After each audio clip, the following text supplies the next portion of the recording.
Hey everyone, Life on Side B is a podcast of Holy Ourselves, which helps integrate faith and sexuality through spiritual direction, cohorts, and resources. Learn more at holyourselves, WHOLLY ourselves.org.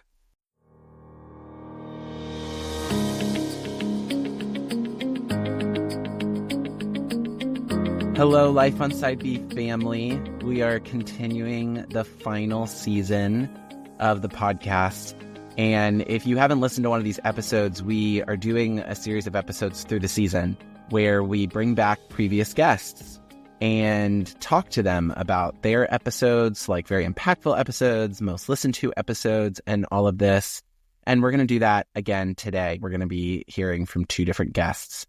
And initially, I am here with a very dear person in my own life, and an episode that we've gotten a lot of great feedback on. Mr. Christian Johnston is here.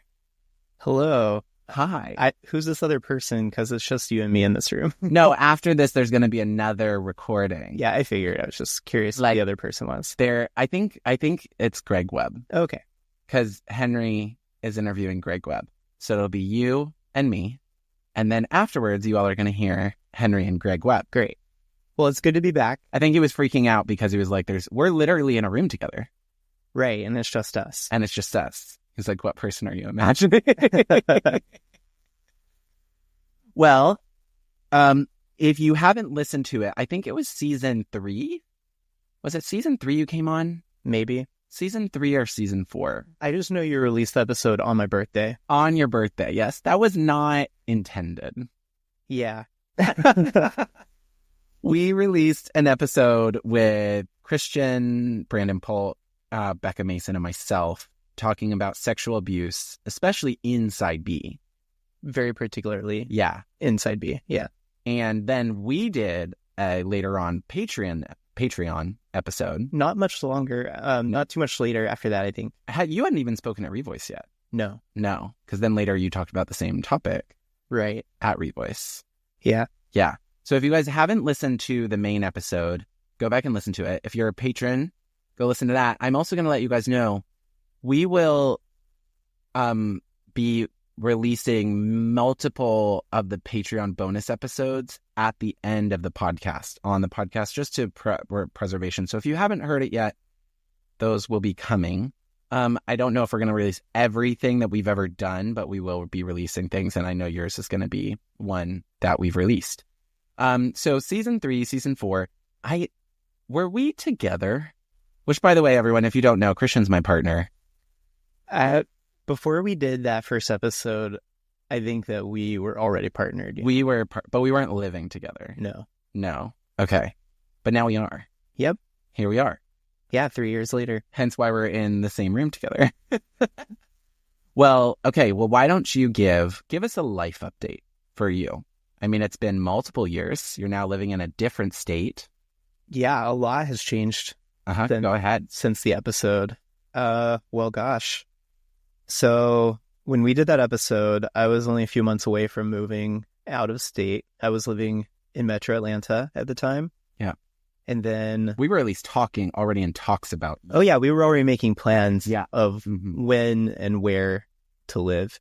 So later in that summer, I made the move down to South Florida, Mm-hmm. which we started in West Palm Beach for like a year. Yeah. I hopped around at a few different jobs because it's been hard to find my footing post ministry work.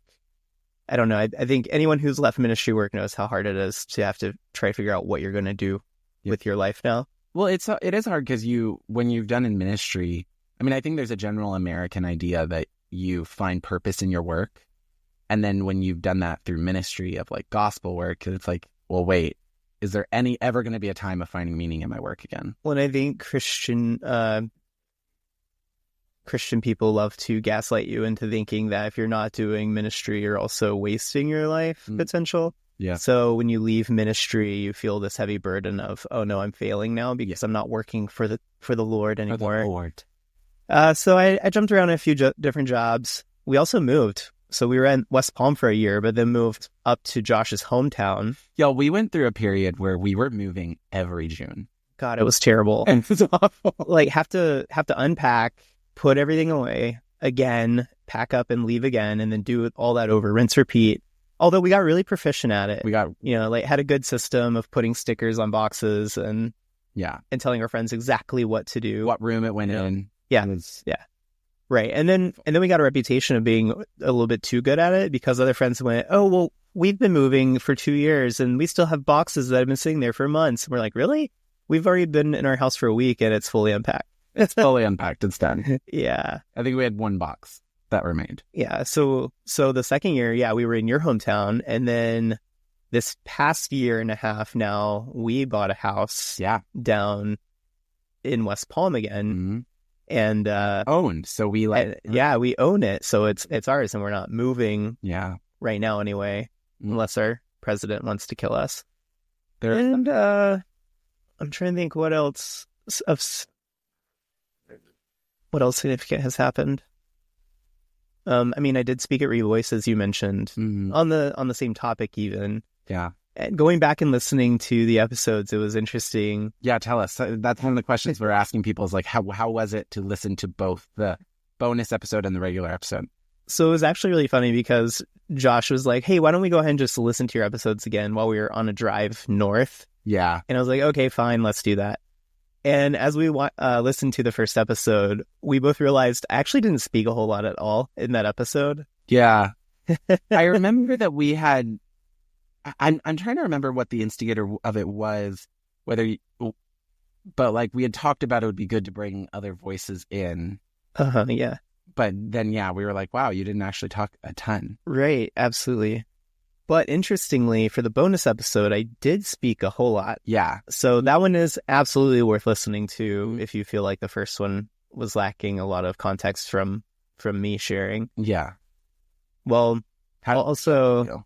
Oh, sorry. All right, how did it feel to listen to the episodes? Yeah. Mm-hmm. I think trauma is an interesting thing. It ebbs and flows, and it also changes over time, as we build new pathways and as we grow, etc. I feel that I'm in a very different place now than I even was then. And so it was just interesting to kind of take a step back into how I was feeling, especially in the early days post-trauma. Yeah. Or post-event, not post-trauma, but post-event. So, it was kind of nice, but I did regret that I didn't speak more. Mm-hmm. Yeah. And then also speaking at Revoice, that was also helpful because it was a little bit of a different approach, right? I didn't have a panel of people discussing it with me. It was just me on stage in front of everyone. And I very purposely planned my discussion to be focused on bringing scripture into it, and then also talking towards those who have been abused, but also to those who would be or are abusers. And I tried to navigate a really difficult tension in that conversation. Sadly, I think because of the nature of this conversation, it's just a big trigger warning for a lot of people in general.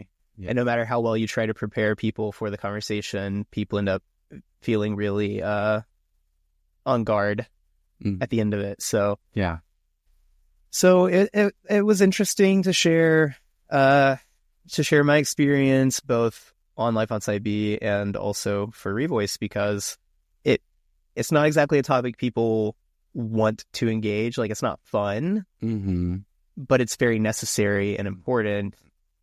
And so I think there's probably a lot of people who would maybe discuss it more with me, and the fact that I've shared before, but usually people are processing their own traumas, so they don't want to bring it up in conversation. Yeah. And I think it really did start a lot of conversations inside B spaces. And again, this is just going off of me. I've not done like research on this, but like, I think when we see side B spaces, both like virtual spaces, organizations, I feel like especially since that episode, and then there's been like other that spurred on other conversations. We've seen policies been created to make those spaces safer, so that, obviously it's never going to be perfect. You have a lot of imperfect people coming in and just like growing and, having issues, but there's been a lot more conversation about sexual misconduct and sexual assault in these spaces. Right. And people feeling more able to actually share openly.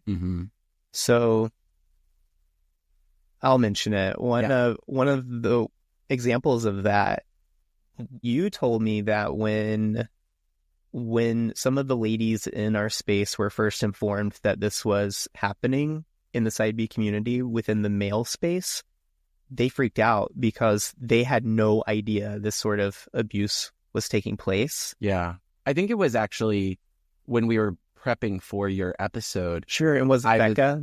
I think it was Ashley or Becca. One of the people. I asked them if they would check in the female spaces. Right. Like, I wanted to make sure we were covering everything. Like, didn't want to overlook it. And obviously, since in general, assault affects women proportionately, I was checking with Ashley or Becca to be like, hey, can you just ask something here? Yeah, is this happening in your side of the space? Yeah. And that's when they were like, oh, no, actually, they're like appalled. Right. And then you said the women were like, what can we do to support the men? Like, how can we help in this? And I think that was also pretty jarring because, like you said, it's a paradigm shift that in the day-to-day, women are disproportionately affected by this conversation. But for our context, I overwhelmingly am approached by men in the Side B space who have experienced untoward behavior by others. Unsolicited behavior, these kind of... Right, and it's not always necessarily rape, but it's inappropriate behavior. Yeah. And I mean, and it's not to negate that there's also women in our space who've also had those experiences, but it almost entirely is not happening from other women and not happening in the Side B space. It's happening because of men in their lives in other contexts. Yeah. So that was something that they brought up. Is like, of course, they deal with this kind of unsolicited advances, but it's still from men in general society. It's not happening from female, generally from queer women, or especially in Side B spaces, really at all to the proportion. It is generally a male, like, men are often more likely to, be those perpetrators, be the perpetrators more proportionately. Not always, which there is another, conversation of that, but yeah. So maybe another side of this is it's been multiple years since then. I know you said, like, trauma is a tricky thing when you're listening to your own story. Both, I would say, one aspect of this we're asking people is like, what have you learned since then? What have you, like, maybe have you changed your mind on something? And not only just in the topics that we shared, but maybe like, what have you learned in your life? What has been, if you would be up for sharing maybe a little bit of your continuing journey of healing, because this is just, these kind of experiences are lifelong healing journeys. What has that been like for you since all of that? Yeah, well, I consider part of my healing journey having actually been vocal to share my story, whether that's on the podcast or whether that was in front of Revoice or whether it's in front of our church, or just in community, and being unapologetic to bring this up as a conversation point with anyone. And I would expand it. My situation happened within the Side B space with a person who was claiming to be Side B. Yeah. But I obviously, as a Christian and as a member of the body of Christ, have this burning passion for God's people to actually pursue holiness. And so I tend to call it out more broadly than just in the Side B space. Yeah. So part of my healing process has been me being willing to verbalize what my experiences have been. And I'm able to take a step back and look back at those times that I've done that and see how they help to build my pathways towards a healthier future. Yeah. So I think one of the particular ones for me was actually Revoice, because there were a lot of people, hundreds of people sitting there staring at me on stage. And I actually only shared a small portion of my situation because I wanted to focus more on the story of Tamar, King David's daughter. Mm-hmm. And which you did beautifully. That was really well. I appreciate it. But I wanted that to be the main focus, not my own story necessarily.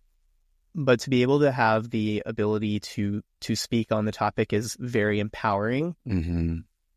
So I would say more acutely, one of the ways that I, in the last few years, have started to experience more healing since then is probably in the triggers that I experienced from trauma. Because, trauma being such a tricky bird causes people to have different responses and different experiences. One of the most acute things I experienced with my trauma was loud, unexpected noises. Mm. Almost from day one, I remember my grandmother and I, 2 days after the event, went down to Savannah, Georgia, and the streets are cobblestone. And there's this big truck that had the metal back where if you don't let it down slowly, it will slam down onto the ground.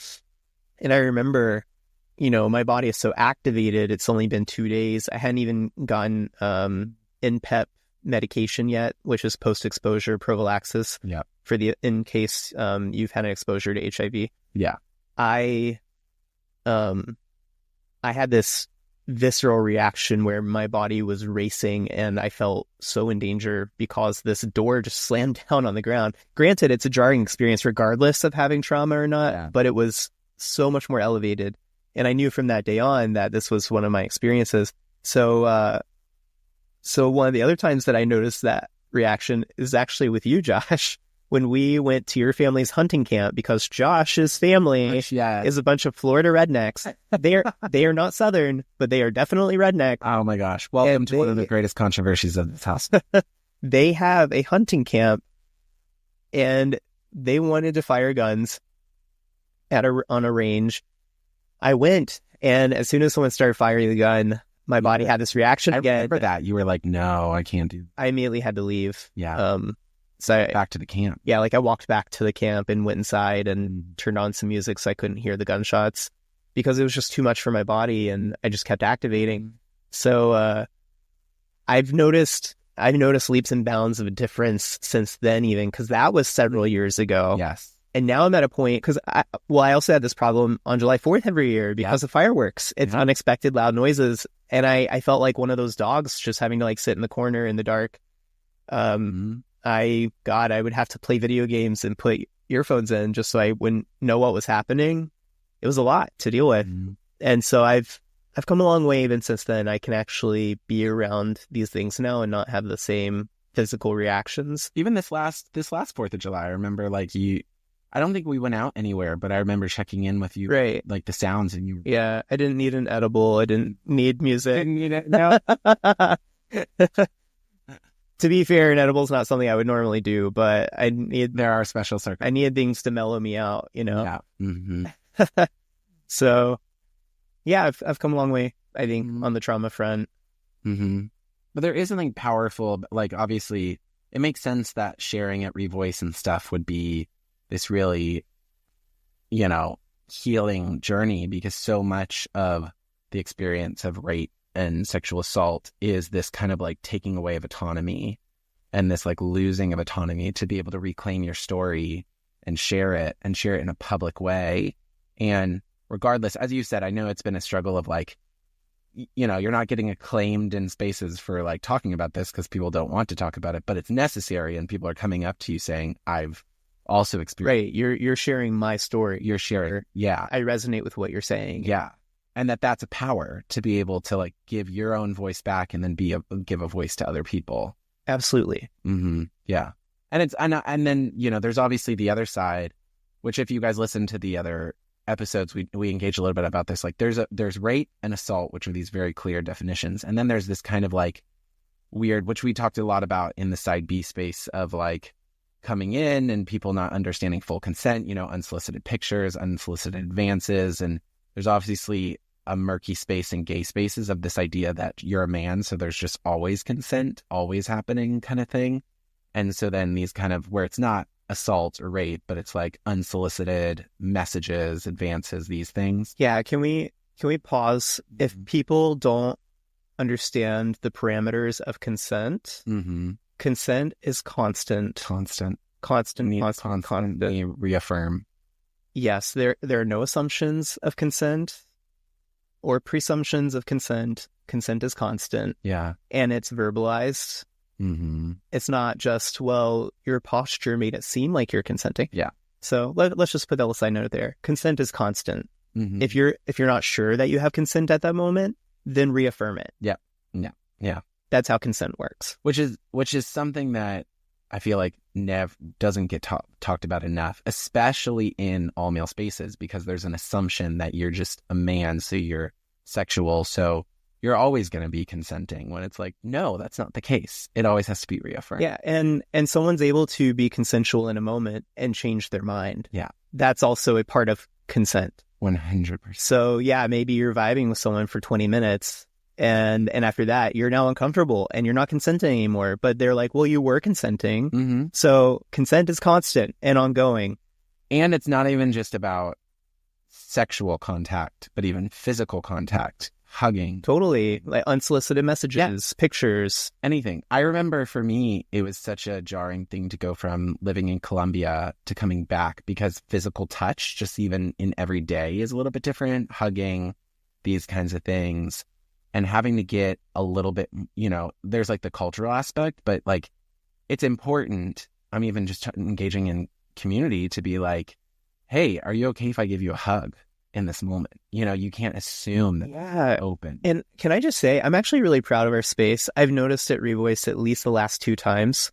Not only have they verbalized it from stage, which kudos to the staff of Revoice for being very intentional about these things, but also individuals have been very considerate to ask before assuming they can hug each other. Yeah. That's huge. That's absolutely huge. Yeah. And a lot of people would try to go, oh, you're a weakling for needing that sort of communication. Like, F off. Like, no, it's important because people don't feel comfortable with touch. I have a lot of people I don't feel comfortable touching me. And God forbid they try to without consent. Yes, totally. And these are like the messy things that like need to be discussed because they don't get. And then I think what happens is people don't even think about it until, they're touching someone without consent and then being in these spaces. Yeah. And even in those moments, if you then recognize that you maybe misstepped, communicate that. Hey, I'm so sorry. I just realized I hugged you without asking. I'm sorry if that's not okay. You know?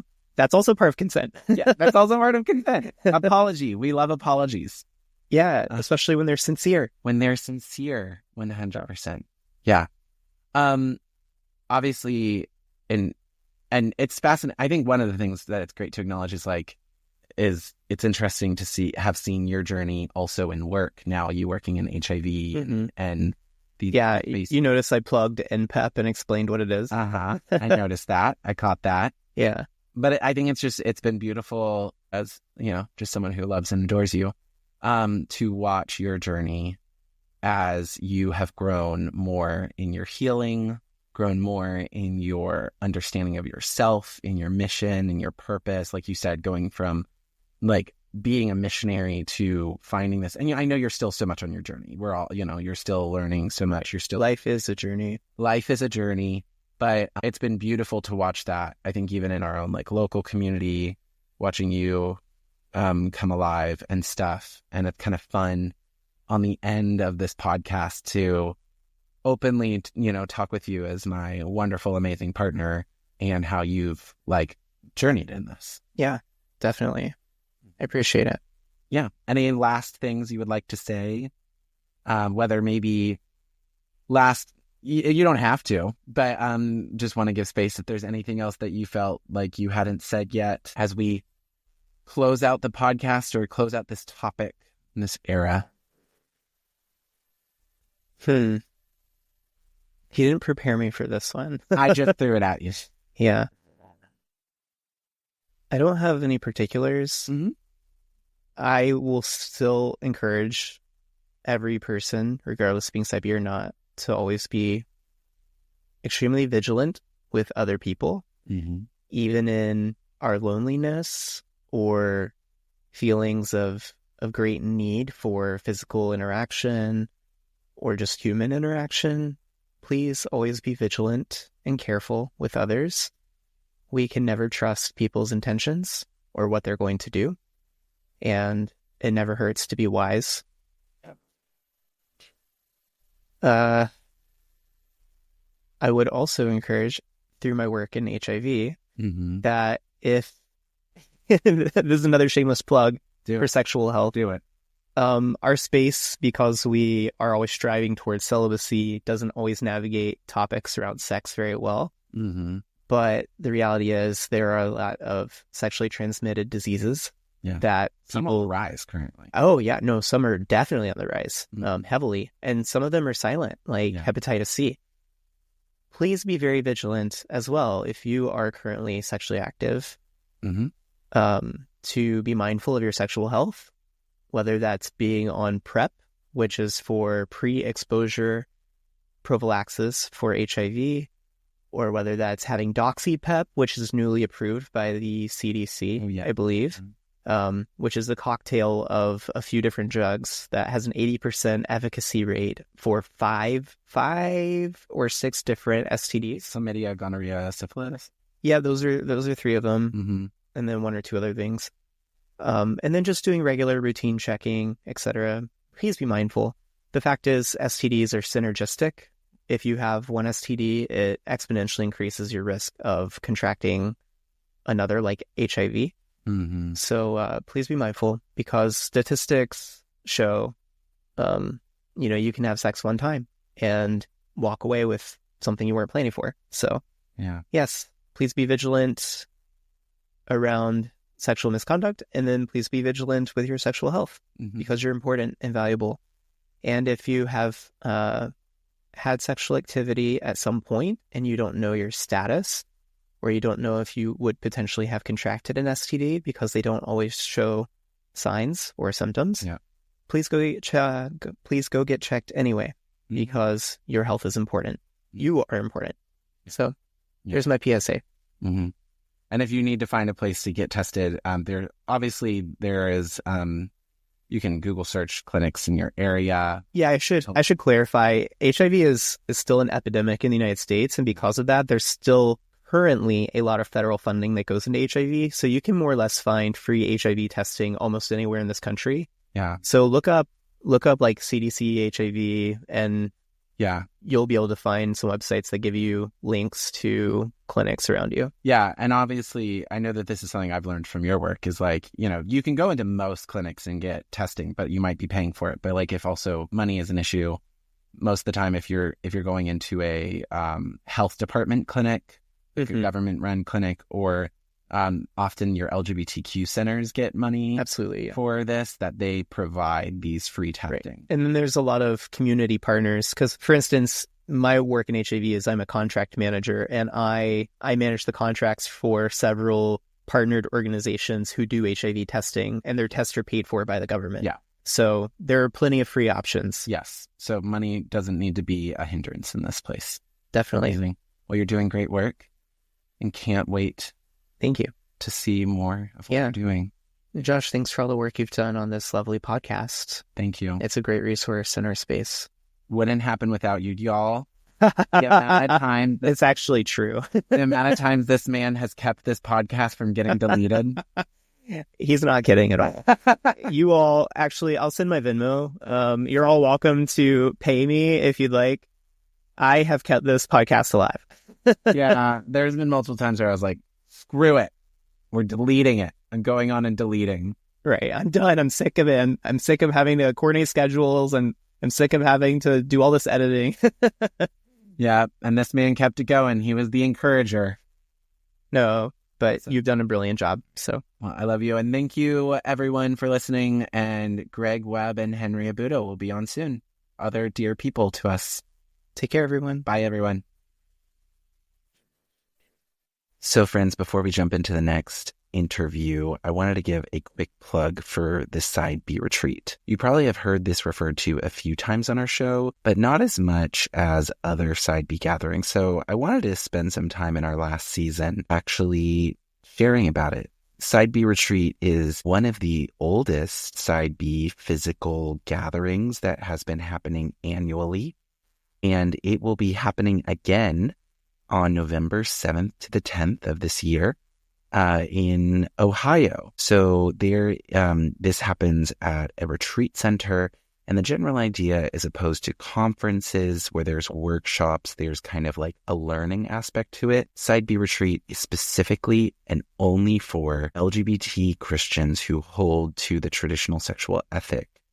And therefore, this is a much smaller event with the purpose of simply, as has been quoted many times, I don't know who originally said it, but is a time of wasting time together for a weekend. The registration, we have a link to it. So if you are interested in learning more, please reach out to us and I can give you that link. The registration includes housing, includes participation, includes food. All of the things are included. And it is a time to be together, to relax together, to bond together.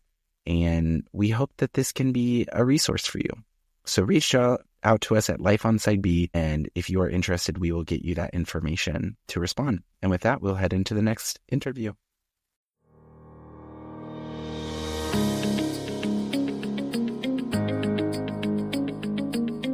Hello, Life on Side B.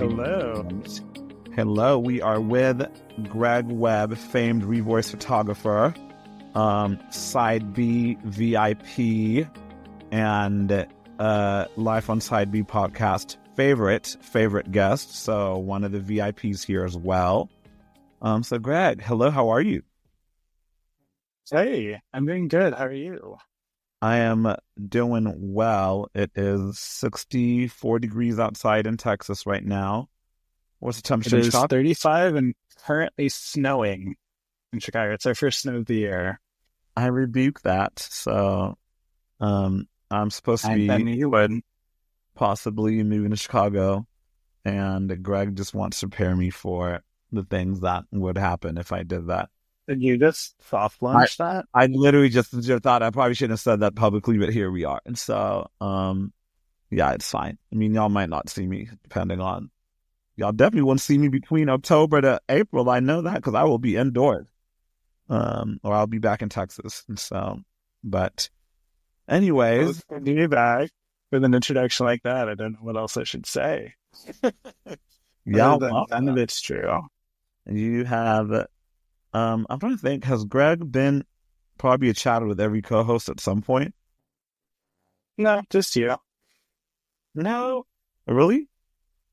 No, when you did your and Josh, not one, it wasn't me. It was Grant. It's been a long time. My brain is fuzzy today. Okay, well, let me just fact check this later. Recall, I'll just fact check real quick. They also did a Patreon exclusive episode too at some point. Sarah, yeah, you chatted with Sarah. What episode was that? The Patreon exclusive one. Oh, okay. I think Sarah was the one on religious background. Okay, so no. Maybe not. I don't think that's right. Okay, well, Josh will fact check y'all if anything needs to happen, but I know you've been on here a handful of times. I know you and I have chatted on. Yes. These are facts we can attest to. So yeah, just to start slowly, I mean, Sarah interviewed you on work. Being in a secular place. And which is funny because that seems like such a rarity inside B world, but like it's like the most normal thing. Same in any other space, but okay, maybe I am around all sorts of that type of non-believers in my work life. But anyway, I just want to start off by asking you just a really simple question. Who is your favorite co-host and why is it me? Well, my favorite co-host is you, Henry Budo. And it's because I love your personality and your perspective. And you've been a great friend for many years now. You're just going to do all the other ones like that? I mean, Josh is mention. You said co-host. Josh is the boss. You didn't say your favorite like host or like podcast producer. You just said co-host. I stand corrected. Wow, but I will take my flowers and leave it at that. So obviously you've been on this ride with Life Side B from the very beginning. And you participated in a handful of episodes. As a frequent or somewhat frequent listener, what have you thought of the journey since Josh first started solo on with himself, and then with the various rounds of co-hosts now, and here we are in our last season? What have you just seen change with the podcast between season 1 and season 6?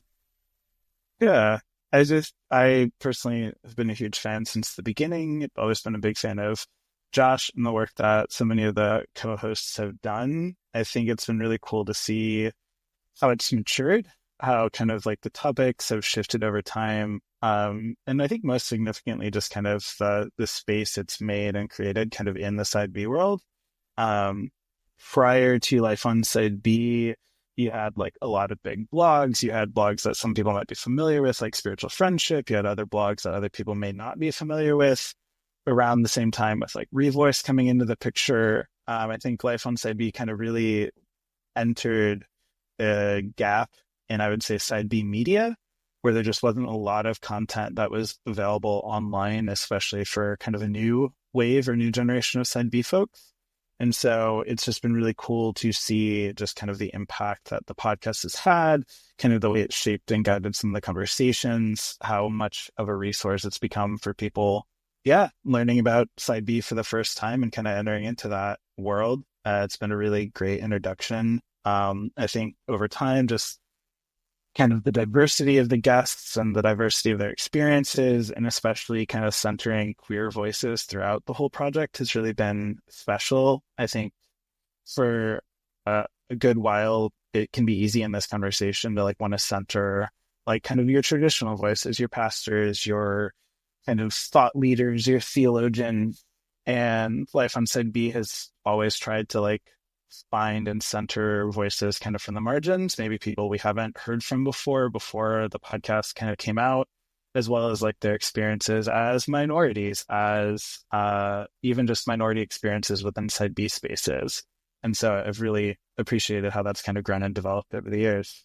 I love that. And what you said about like some of the early blogs and then Revoice, I think like Life on Side B fits because like I love Spiritual Friendships. I know you're a writer for Spiritual Friendships. And so it's a lot of our theologically heavy introduction into Side B with a lot of people's. And then Revoice is more the organizational side of Side B. And I think this podcast did fill in, like you said, kind of more accessible, kind of more media and just relatable content.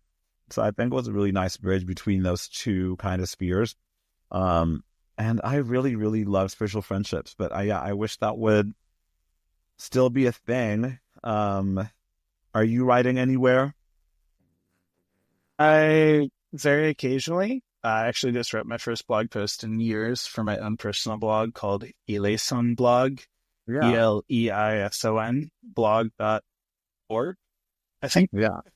Clearly I use the website often. But yeah, for the most part, I don't fancy myself a writer, but when kind of inspiration strikes, I'll throw stuff on there. You are a very great writer, so you might not fancy yourself one, but you are a great writer. I appreciate that. A bottle of wine helps sometimes. Yes, not saying that may or may not have contributed to the last blog post I wrote, but it helped. That is very, very true. Okay, so I often refer to you as like a historian of just the Side B world, and then obviously documentarian as a photographer. So what have been some of like your favorite moments historically just through, I think, our Side B larger world in general, and some shifts you've seen that you've really enjoyed? Like some high points. Yeah. Yeah. Absolutely. Yeah, it's funny because I don't think of myself as particularly old. I'm only 34. That doesn't feel that old. Yeah. But I recently pulled up my first blog post that I ever wrote in this space kind of publicly, and it was published in July of 2011, which does feel like forever. Yeah. So yeah, I think for me, it's kind of been interesting. I think it feels like really there've been two, almost maybe three kind of chapters in my experience inside V-World. My first exposure was through a lot of the kind of what really was the second wave of writing or blogging. So back in like 2012, there's a whole lot of blogs going on. As spiritual friendship had not quite come on the scene yet, but eventually would kind of be like the culmination of a lot of that work. A lot of the people who are writing privately for their own blogs started writing for spiritual friendship. You kind of had Wesley Hill and Ron Belgao come onto the scene. And then from there, that was really the first era of my Side B experience, was kind of in that environment shaped by, really those blogs, those voices in that space. But there was not really a common experience, I think. Like there weren't events, there weren't like uniform places to come together to connect with other Side B people. It really was just through kind of online spaces. There's a Side B Facebook group, things like that kind of formed early in that period. But then Revoice came along. Revoice really came out of... Quick question. Question. When did the online space actually start? That group?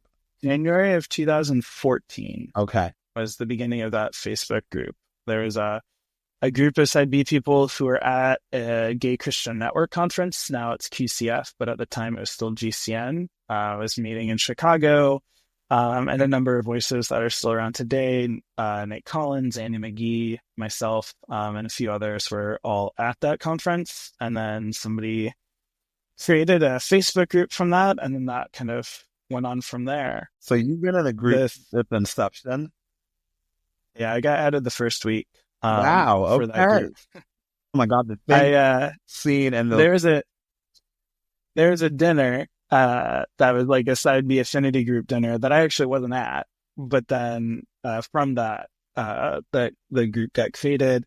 I would also say like part of kind of around that time, there was also the Side B retreat that was an active presence. I went for the first time back in 2017, which was a really great experience. It was really one of the first times that I was able to connect with other folks like myself, other Side B people. And then from there, Revoice kind of started the next year, kind of slightly born out of that conversations at the retreat. And then ever since then, Revoice has kind of really enabled and provided that space for people in our community to gather together, to kind of like lift up new voices, to expose people to this whole conversation that's been quietly happening for a number of years. And so in a way, there's kind of like pre-Revoice and then post-Revoice, and I think those are different spaces. I think the podcast coincided kind of with kind of Revoice coming into the conversation, and really help kind of, provide that presence throughout the year, that sense of connection. We're both, because I love this history, we're both the co-founders of Revoice at that Side B retreat where this kind of came out of. Yeah, they were. Both Nate Collins and Stephen Moss were at the retreat in 2017, had some conversations, and then voila, Revoice happened. I love that. Okay, I don't think I knew that's where they were. When I knew the idea obviously came from both of them, but I didn't know that was where they were. So, okay, I love that. Yeah, absolutely. But you were saying post that, I got the third chapter. Yeah, I mean, and right now we kind of are living into that kind of conversation that I think started with kind of Revoice. I think Side B is kind of diversifying. For a long time, it was primarily kind of centered in kind of maybe academic, probably largely white-leaning male environments. And over time, especially through the influence of like Life on Side B and other ministries like Revoice, really kind of bring in new voices who are maybe not previously part of the conversation. And I think along with that has come a broader diversity of Side B experiences. And so that is still very much an ongoing effort and conversation. But I think has been a really significant change between kind of like the pre-Revoice era and then kind of the post-Revoice era. I think Revoice and other, like around that time, also kind of did a lot to put Side B kind of on the map in a lot of the broader conversations, brought a lot of publicity for good or often a lot of bad. But since then, I think that has helped expand who all has like heard of Side B and kind of these weird, crazy lives that we live. Yeah. I mean, I think the way you described it in the waves with 3 chapters kind of thing makes sense. Like when you look at the Side B movement, or as lack of term as a whole, or lack of better term, but because I did not know, like obviously in 2014, I was just stepping out of my life of sin, honey. But I was not reading no blogs or nothing. And then like, obviously a couple of years into that, I was like, dang, I need to find something or whatever, just like so thirsty for literature or anything like that. And then I read Washington Waiting. Somebody gifted me that, I think probably 2016 or something like that. Devoured that book, cried my eyes out. And then through Aubrey on Twitter at the time, I kind of found out about the conference. And I was like, wait, what is this thing? And I just remember going to St. Louis in 2018, like, oh, there's like actually a movement, like more people than just me or my friend. And it's like, I had no idea. And then with that access kind of opened up to other people, like you were saying, experiences. And then post all of that, it's just like, now we get to the podcast. And I was like, Josh asked me to come on. And I was like, oh yeah, I knew that obviously this had existed because Josh and I were friends. We were not close friends at the time, but we were friends. He told me I was going to say no. Like he did not count on me saying yes. And it was like one of the easiest yeses I've ever made. But surprise. Yeah. And just seeing how much connection this podcast has brought through all sorts of different communities and people, like that lady who stopped at the House of Mothering at this last Revoice. And I was like, honestly, I don't think she'd be our target demographic if you looked at it or anything. But our demographic skews so many different ways that I never think of, because we sit here, record, and then I'm just kind of out of sight, out of mind. But it's been really cool to just interact with people and see what this podcast, kind of like you're saying, the gaps and the bridges gaps it's filled and bridges it's created. But that to, I guess, the Side B thing as a whole, are there been some moments that you were like, oh man, I see God really in this, or like, this is really cool to witness and document or be a part of or be around over the last 13 years since you were blogging? You were a teenager. I mean, you're as a teenager now, 13. A young, fresh 20. No, I was like 21. Yeah, yeah. 21. That's right. You're 21. I wasn't a teenager. No, I said 13 years old. I was a wee babe. Yeah. I was a wee babe.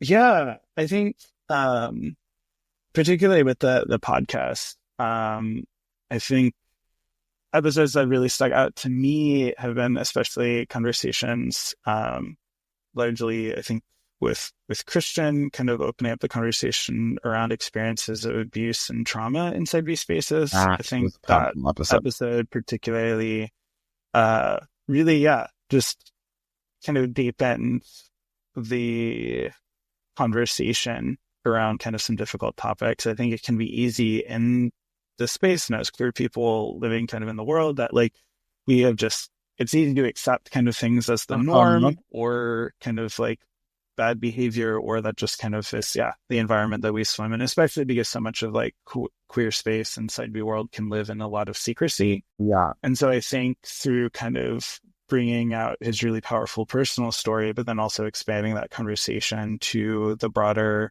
experience of queer people with trauma and with sexual assault, and conversations and stories that might be difficult to kind of have and share.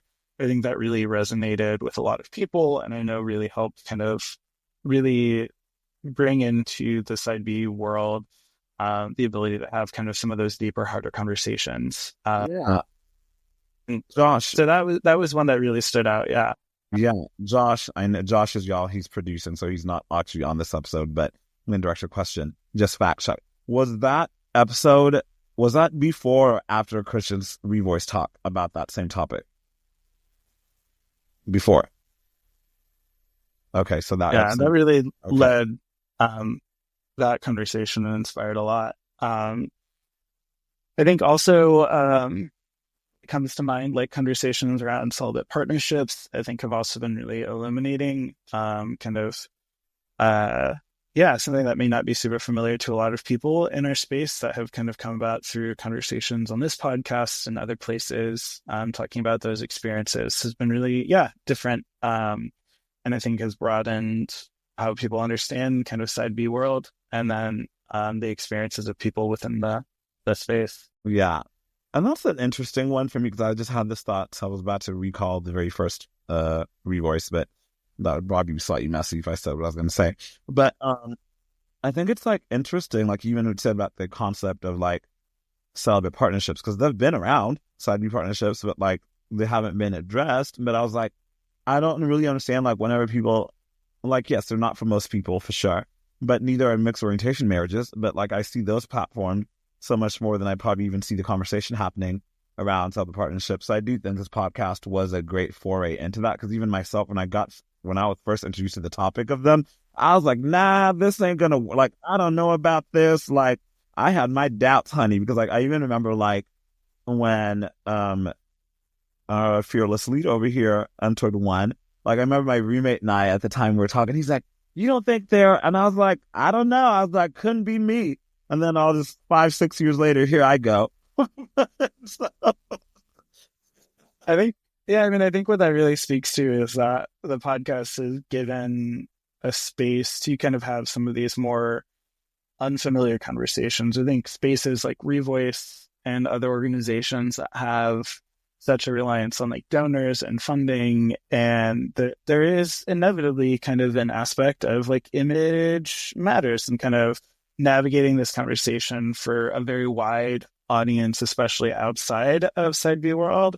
And I think the podcast really allowed for kind of an unapologetic space for the conversations really within our world, and where allow other people to kind of listen in and hear what we're talking about or the ideas that we've got, but in a way that other organizations are not maybe as equipped to do, just given the scope, their audience, and kind of the diversity of views that they kind of have to provide a giant tent for.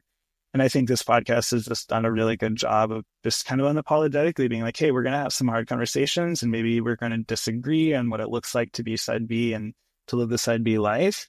But all these are people that are here together trying to love Jesus, trying to figure out what the gospel means for their life as queer people. And I think, I just have really appreciated the space that it's made for that. Okay, you opened the door to that conversation. I'm going to ask you a question. Love that. I saw that and I was like, oh, that's my way into that. And then also obviously I'll tie it back to orthodoxy for sure. But what are your thoughts? Because me and Grant and Josh had this conversation, which will be this season. We had it just a little while ago. I don't know if we had it after the chat or if we even had like after the recording or if we had it online. But what are your thoughts on like donation-based ministry? Because like you said, it has to be like an appearance of sorts that you have to like, I guess, I'm trying to look for the word that I'm looking for, but image, like you said, the image curation kind of thing. And what are your thoughts on that kind of approach to ministry, especially in these circles? And then also, what like palatable, and there's a specific word I'm looking for. But anyways, whatever. This is a time where I'll say English is not language. But and then also coming from a background for you where those things, the image thing and the donor thing and the evangelical conservative side of it doesn't really play into how your faith background and how you grew up rather. Sure. Yeah, what are kind of your thoughts on those two? Yeah, so I think I am not an expert on nonprofit management. I have lived my life largely outside of kind of the ministry space, so I've never relied on donations for my own existence. Yes, baby. And I think profit over here. Yeah, I mean, like as kind of tying back into some of our episodes that I've done here before, is like I have always worked outside of side B world. I've worked always outside of ministry environments. I've worked largely for large California-based financial technology companies that, allow for both good income and also an incredibly progressive secular work environment where me being gay is the last thing that anybody really thinks about or cares about. It's not relevant to the work that I do, but also I'm not worried that if like somebody came across something that I've written or found out that I was gay in some context, that suddenly I'd be in a meeting with my manager about that. That just feels completely removed from that. And so because of that, that has allowed me a lot of freedom and flexibility, I think, to kind of say my mind and to have the involvement inside these spaces that I do and just to be out. I mean, I've been Facebook out for 12 plus years now. And so I just don't think about, like, what is somebody going to think if they find out that I'm gay? And so my work has allowed for that. And so I understand that when working with donations and when kind of trying to develop philanthropy and rely on donors, there is always going to be a bit of a need to kind of filter and kind of shape the message, just because at the end of the day, like, I mean, in order to employ a staff to do this ministry, like, you do have to rely on people who may not entirely agree 100%. And so how do you develop and foster that trust while also being authentic to the mission and vision of the organization? I think that's just tricky. I think my encouragement would be that I think Side B folks need to maybe work to develop.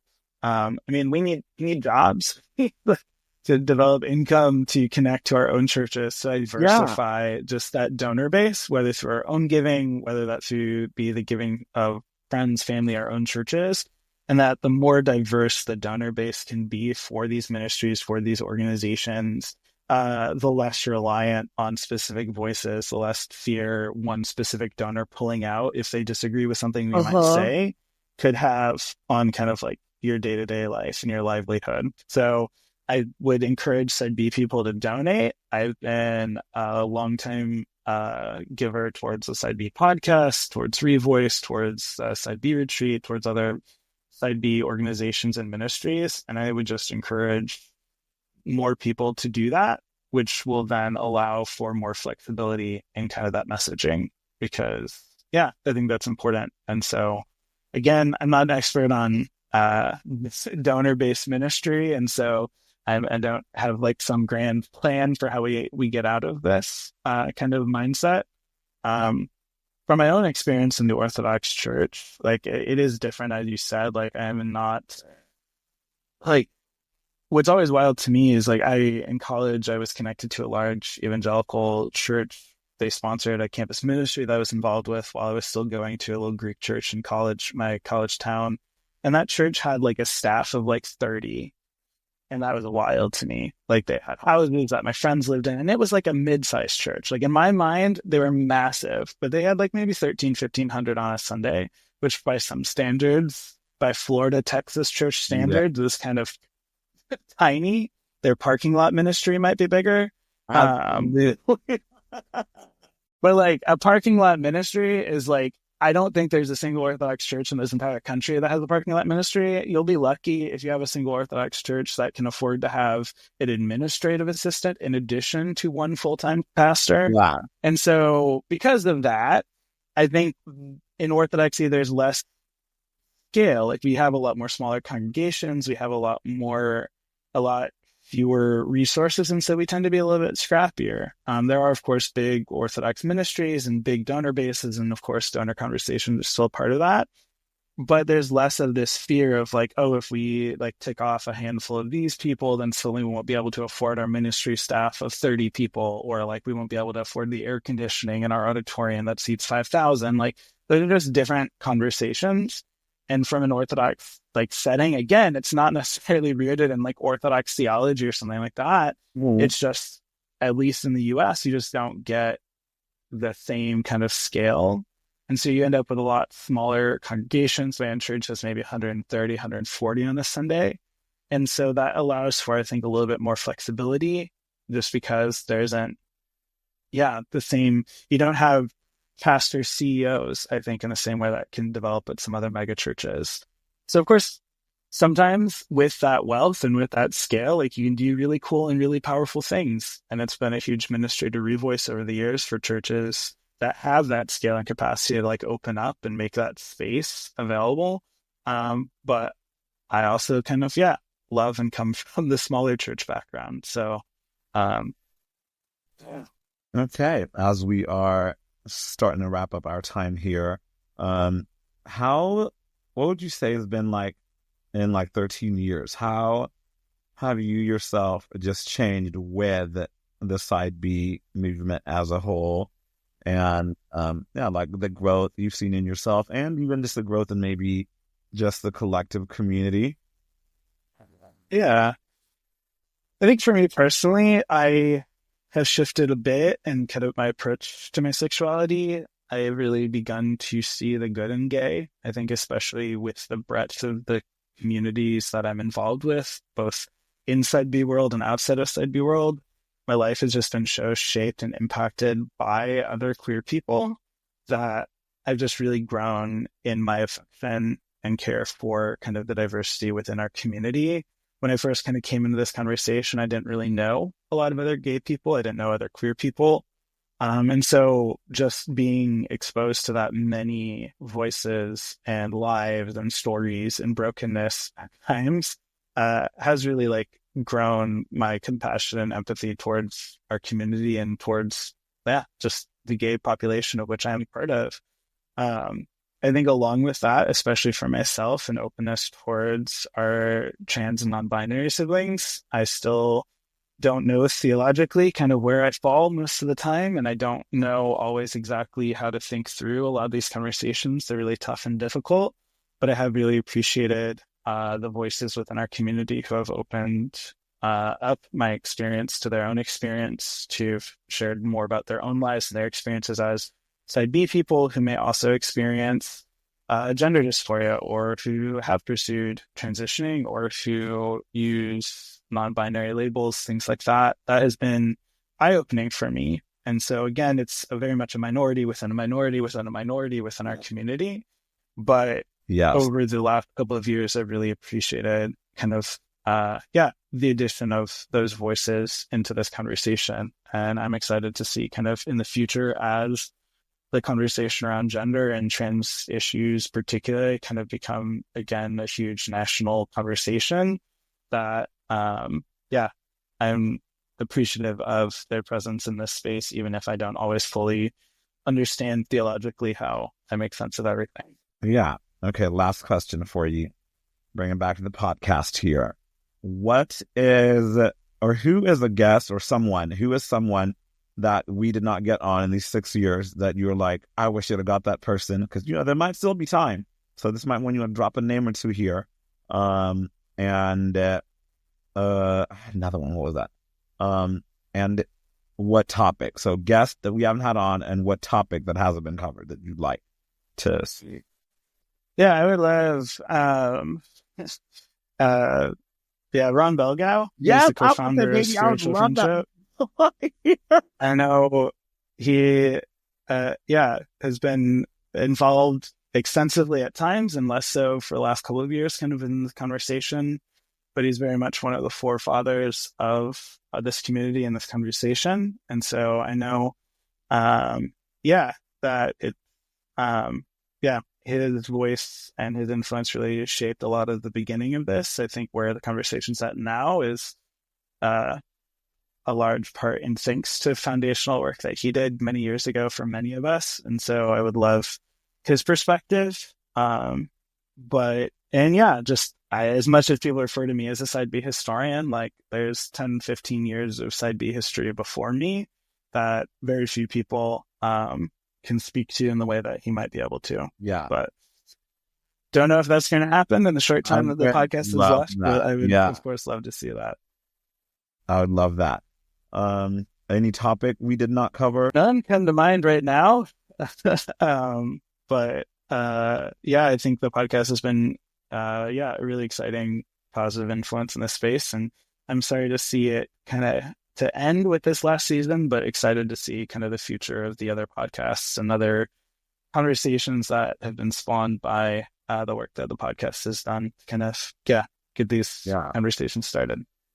Well, Greg, we thank you so much for the years of support, financially, emotionally, and just being such a willing, I think, participant. But oftentimes whenever I talk to you, I mean, even just in this episode, you've done a great job of just like leading also the conversation to the talking points we wanted to have and whatnot. And so truly thank you for who you are in this space within the podcast, in the larger Side B world, and then personally to all of us as just a dear and beloved friend. And we look forward to seeing what other spaces in this media you end up on, with Josh launching something. And who knows, like, what's Life Inside B's ending, what the next chapter of this movement is. So I look forward to seeing you show up in those spaces as well. Excited to find out together. Appreciate it. Of course. All right. On that, until next time, y'all. Take care. Life Inside B. Take care.